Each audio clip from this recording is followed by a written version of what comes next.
Je cède la parole au dernier intervenant, Aziz Zouhir, ancien président de l'Espérance sportive de Tunis, ancien champion de tennis tunisien. C'est Aziz a notamment été des 5 Tunis Open de Mohamed Ben Smail.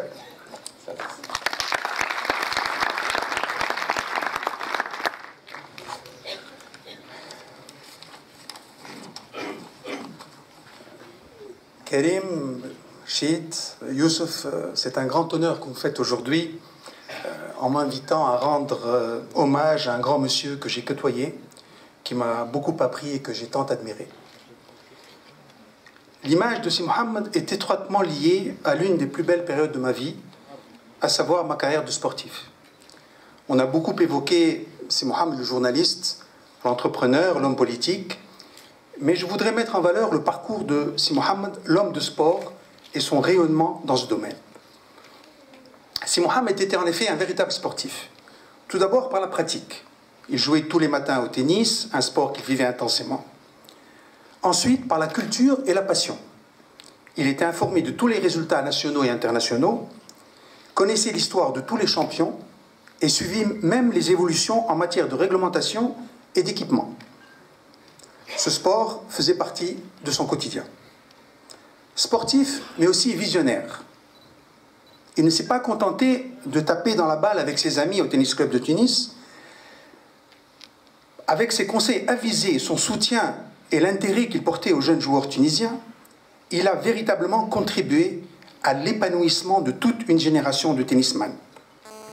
Personnellement, il n'a cessé de m'encourager et de m'orienter tout au long de ma carrière de joueur. Il était présent dans les bons et les mauvais moments, trouvant toujours le mot juste. Mais beaucoup d'autres jeunes joueurs et d'entraîneurs ont également bénéficié de son soutien. Son rêve, voir des Tunisiens accéder à un classement mondial. Il ne s'est pas contenté de mots, il avait des projets. Si Mohamed était un avant-gardiste et cultivait un grand rêve, organiser le premier tournoi de tennis professionnel au Maghreb et contribuer ainsi à l'éclosion de champions. Un rêve qui semblait fou au départ, compte tenu des contraintes financières, mais surtout du scepticisme des instances internationales qui rechignaient à confier un tournoi professionnel à des novices. Mais si Mohamed s'est battu, y a cru, a convaincu et a concrétisé son rêve que nous continuons de perpétuer plus de 30 ans après le Tunis Open. Le succès de l'organisation a été tel que des fédérations étrangères ont souhaité nous emboîter le pas et sont venus à Tunis apprendre de ce vain organisateur comment organiser un tournoi pro.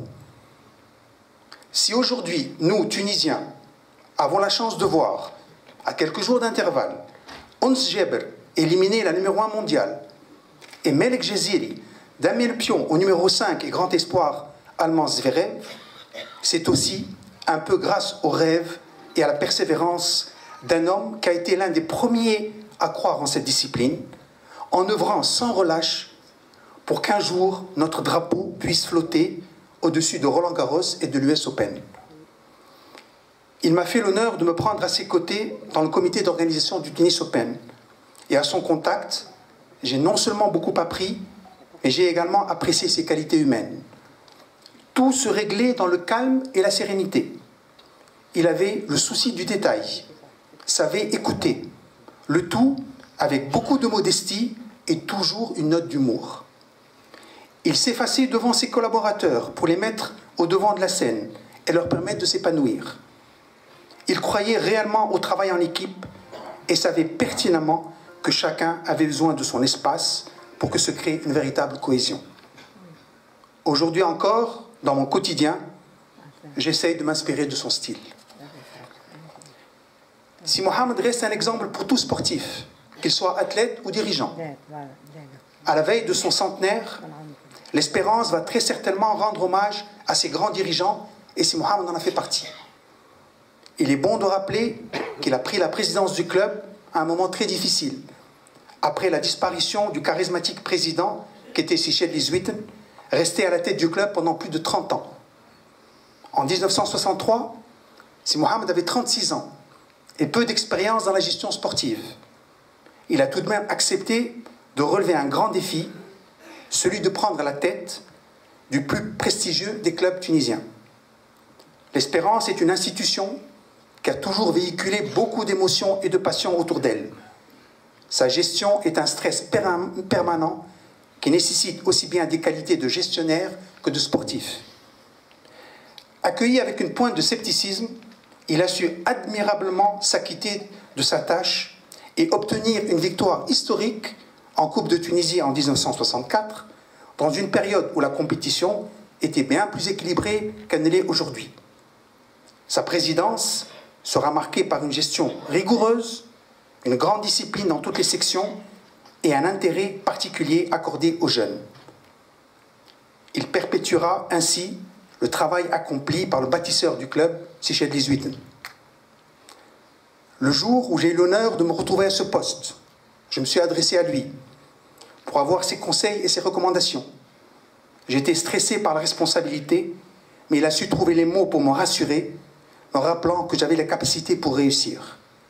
Il avait insisté sur le fait de garder toujours à l'esprit la dimension sociale du club et d'en tenir compte lors des prises de décision. Oh, combien ce conseil avisé m'a été utile par la suite.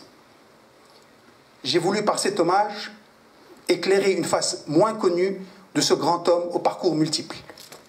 Merci, ici Mohamed. Le journalisme, la culture, mais aussi le sport vous doivent beaucoup. Merci.